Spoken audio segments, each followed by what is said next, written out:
الحمد لله رب العالمين والصلاة والسلام على سيد الأولين والآخرين وحبيب رب العالمين سيدنا محمد عليه وعلى آله أفضل السلام وأتم التسليم.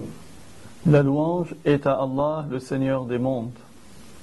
Que l'honneur et l'élévation en degrés soient accordés au maître des premiers et des derniers, celui que le Seigneur des mondes a gré, notre maître Muhammad sallallahu alayhi wa sallam. أما بعد فمما جاء في حق سيدنا سليمان عليه السلام منصوصا في الحديث النبوي ما أخرجه الحاكم بإسناد صحيح عن ابن عباس رضي الله عنهما أن نبي الله صلى الله عليه وسلم قال إن سليمان نبي الله كان كلما وقف في مصلاه نبتت شجرة. Parmi ce qui nous est parvenu à propos de notre maître Sulayman alayhi salam, de ce qui est parvenu dans le hadith prophétique, il y a ce qu'a rapporté Al-Hakim avec une chaîne de transmission du degré du Sahih, d'après Ibn Abbas, que Allah les agrée, lui et son père. Il a dit que le prophète sallallahu alayhi wa sallam a dit ce dont nous comprenons en français, que chaque fois que notre maître Sulayman alayhi salam s'apprêtait à faire sa prière dans son lieu de prière, une plante poussait et cela lui arrivait chaque fois qu'il faisait sa prière. سيدنا محمد صلى الله عليه وسلم أخبرنا بالوحي من الله تعالى عن سيدنا سليمان عليه السلام أنه كان من شأنه حين يقف في مصلاه تنبت له شجرة فيسألها ما اسمك فتقول كذا وكذا. Notre maître Muhammad sallallahu alayhi wa sallam nous a appris par révélation de la part de Allah que notre maître Sulayman, quand il se tenait debout dans son lieu de prière, une plante poussait et il l'interrogeait à propos de son nom et elle répondait avec son nom. فيقول لها أي سليمان عليه السلام لأي شيء أنت فتقول لكذا وكذا فإن قالت أنا مما يؤكل أمر عليه السلام بغرسها وإن كانت لدواء لمرض من الأمراض كتب ذلك أي كتب أن هذه الشجرة التي اسمها كذا وكذا دواء لكذا وكذا. Et notre maître Sulayman interrogeait cette plante à propos de son nom et il lui demandait également à quoi elle servait. Si cette plante répondait en disant qu'elle était une plante comestible, alors il ordonnait de la planter. Et si c'était une plante médicinale, c'est-à-dire pour soigner, pour guérir d'une maladie, cela était consigné, c'est-à-dire il était inscrit que cette plante qui s'appelle avec un nom, tel nom, était un médicament qui servait contre telle maladie. ثم ذات يوم كان عليه السلام يصلي فنبتت شجرة فسألها عليه السلام عن اسمها فقالت الخرنوب. Un jour qu'il faisait la prière, notre maître Sulayman, une plante a poussé. Il l'a interrogé à propos de son nom et la plante a répondu: je suis le caroubier.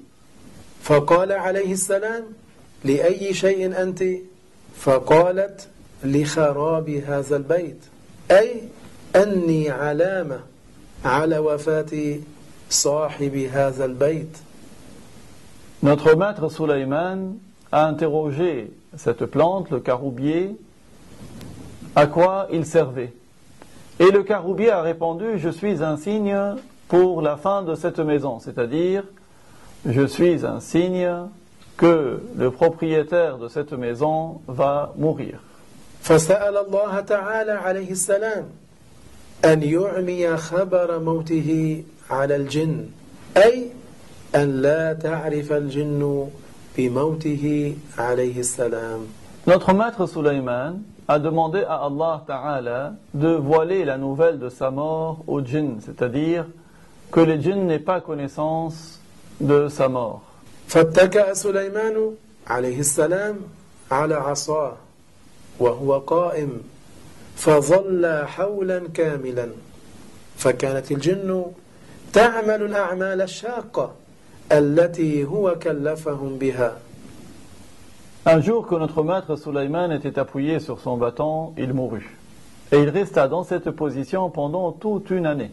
Mais les djinns, entre-temps, exécutaient les travaux qu'il leur avait demandé de faire. من قطع الصخور العظام وبناء مبان كبيرة وإخراج اللآلئ من البحار وغير ذلك.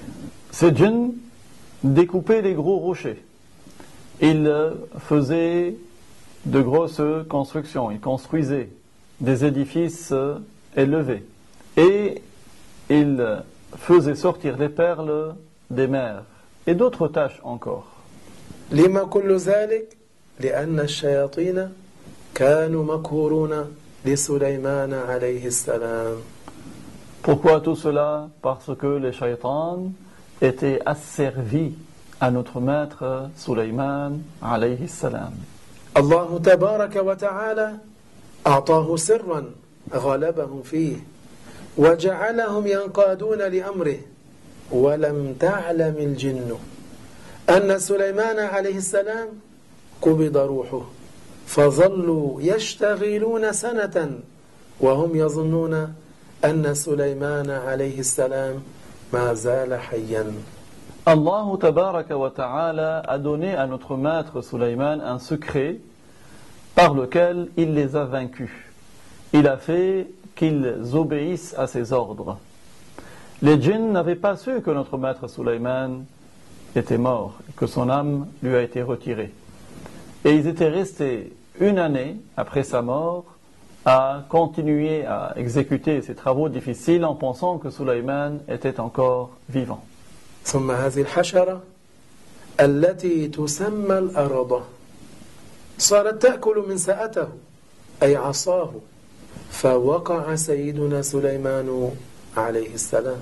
Et cet insecte qui s'appelle la termite dévorait petit à petit le bâton sur lequel notre maître Sulayman était appuyé. Et notre maître Sulayman tomba.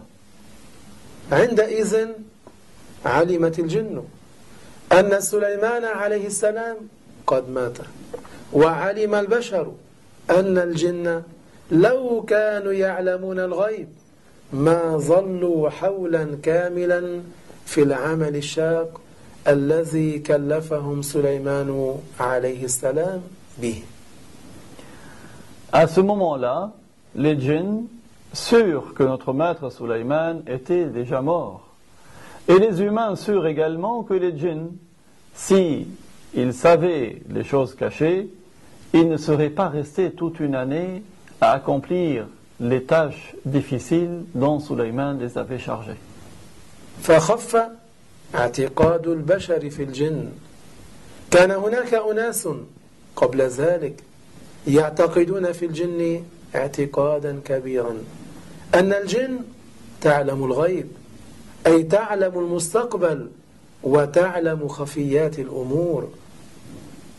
Avec cela, les humains, en général, n'avaient plus autant de peur des djinns, parce que par le passé, il y avait des gens qui pensaient beaucoup de choses fausses à propos des djinns.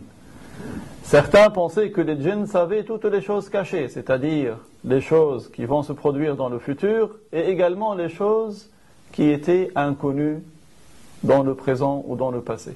فيجب على الإنسان أن يعتقد أن الجن لا يعلمون الغيب كما أن البشر لا يعلمون الغيب. C'est un devoir pour l'homme d'avoir pour croyance que les djinns ne connaissent pas les choses cachées, tout comme d'ailleurs les humains ne connaissent pas les choses cachées. جميع الغيب لا يعلمه إلا الله إلا أن الله يطلع الملائكة والأنبياء والأولياء على بعض الغيبيات. قال الله تعالى في القرآن الكريم ولا يحيطون بشيء من علمه إلا بما شاء. Tout le ghaib, toutes les choses cachées, seul Allah le sait. Sauf que Allah donne à certains anges, prophètes ou saints, de connaître certaines choses cachées.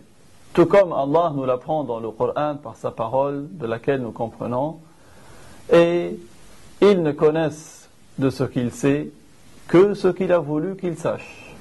نسأل الله العلي القدير أن يوفقنا لمرضاته ويحشرنا مع أنبيائه آمين يا رب العالمين والله سبحانه وتعالى أعلم وأحكم.